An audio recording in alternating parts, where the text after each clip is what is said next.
Okay, so hello mga boss, magandang araw sa inyo. Welcome back again na naman sa ating channel, ano. Sa panibagong video tutorial na naman. So dito ako sa bahay ngayon and ingat nga pala tayo, ano, kasi merong paparating na napakalakas na bagyo.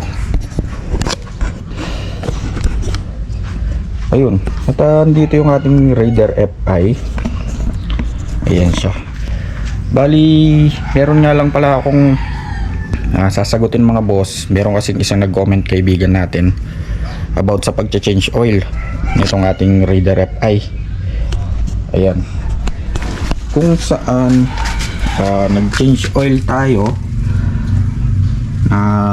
gamit natin yung X-Star R7000 and then nagbalit tayo ng oil filter.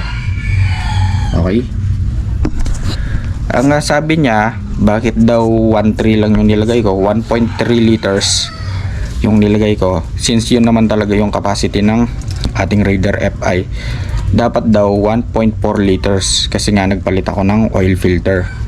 So yun yung pagkasabi niya, which is tama naman mga boss, kasi based sa manual ng ating motor, kapag ka nag-change oil ka na hindi nagpapalit ng oil filter, so dun ka lang sa 1.3 liters, yun lang yung ilalagay mong capacity or volume. Ngayon kapag ka nagpalit ka naman ng oil filter, so ibig sabihin bago, magiging 1.4 liters siya.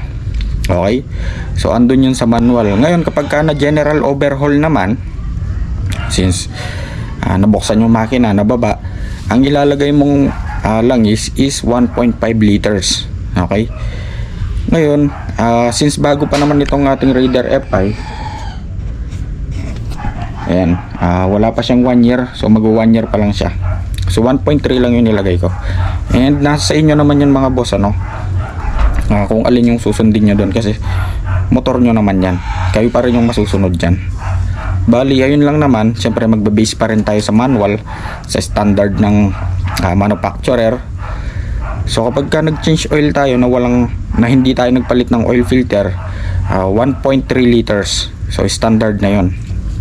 And kapag ka nagpalit naman tayo ng bagong oil filter, 1.4 liters.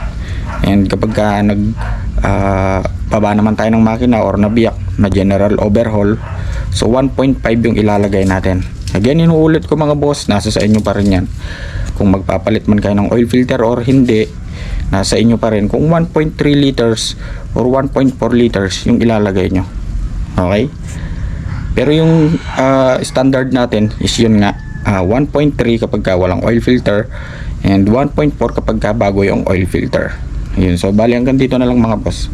And pabisit nga rin pala yung ating YouTube channel and Facebook page mga boss, ano, It's Me D.